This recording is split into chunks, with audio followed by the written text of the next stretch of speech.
On loan, Manchester United keeper Dean Henderson's 5 clean sheets in 11 games have been a major part of Shrewsbury's success this season. Former Shrewsbury Town manager Graham Turner says the spirit in Paul Hurst's League One tabler-topping team is comparable with his Division 3 championship-winning side of 197,879. The Shropshire side remain the only unbeaten side in the EAFL, having gone 4 points clear at the top after winning 9 of their first 11 matches. "We had that same sense of team spirit in 1979, Turner told BBC Shropshire. "You always felt you were going to win, even if it took until injury time." Ahead of Town's perhaps biggest test yet, the away derby at Walsall on Saturday, Turner added, "I saw that with the current side last week when they went and won at Doncaster in the last minute." Paul Hurst will mark his first anniversary as Shrewsbury Town manager on 23 October. Turner, now 70, also believes that Hurst is equally adept at managing upwards and that the triangle of power between Hurst, chief executive Brian Caldwell and long-serving chairman Roland Wycherley is a key factor. "Roland's always had the interests of the club at heart," said Turner. "He's never taken anything out. Just put in. He's been dogged in his ambitions to be successful. And Brian Caldwell may have had a big part in bringing the new manager in. They seem to work very well together. That triangle of people so important. If they can all get on, it's all further ingredients for success."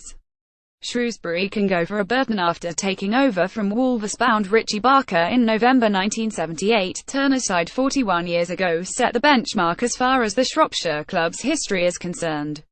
They not only reached the second tier for the only time in the history but stayed at that level for 10 years.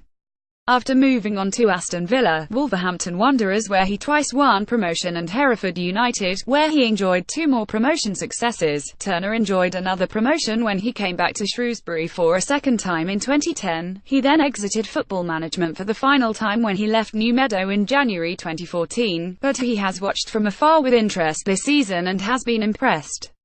Graham Turner says that what Nigel Clough has achieved at Burton is an example to any lower division manager. Paul Hurst has got that natural enthusiasm that's needed in management, said Turner. "He was a good choice. His team are organised and motivated and have some more than capable players. All the hard work he's put in is there for everybody to see. They now want the chance to compete with the Aston Villas and Wolves at this level. And Burton Albion are an example of what can be achieved. What Burton have done, largely under Nigel Clough, gives confidence to all smaller clubs that they can go and compete at that level. In the 1970s and 1980s, we were within spitting distance of getting into the top flight, and I think that can be emulated again. Every club needs a John Terry." Turner, who started in management at Shrewsbury in 1978 as player-manager, insists that a good dressing room with the right leaders in it is another huge factor at any successful club. "You're only as good as the senior players in the dressing room. And we had the likes of Ken Mulhern, our goalkeeper, and our skipper, Jake King. I look at John Terry at Aston Villa now. He's so important to them. He will make sure the dressing room gels and is right. We had that in Jake King.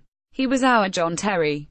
Jake King, the Shrewsbury skipper who later became manager, was a John Terry figure in the Gay Meadow dressing room of Graham Turner's era, as Bosway had some good players, who went on to play at a good level.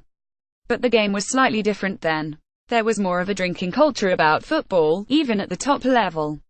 And I'm not sure the same amount of alcohol is drunk these days. We'd have a few nights out, to cement that spirit of togetherness of having a few beers together. But there'd be nobody shirking in training. If ever there was a problem, words would be spoken by the players themselves. Graham Turner was talking to BBC Radio Shropshire's Nick Southall.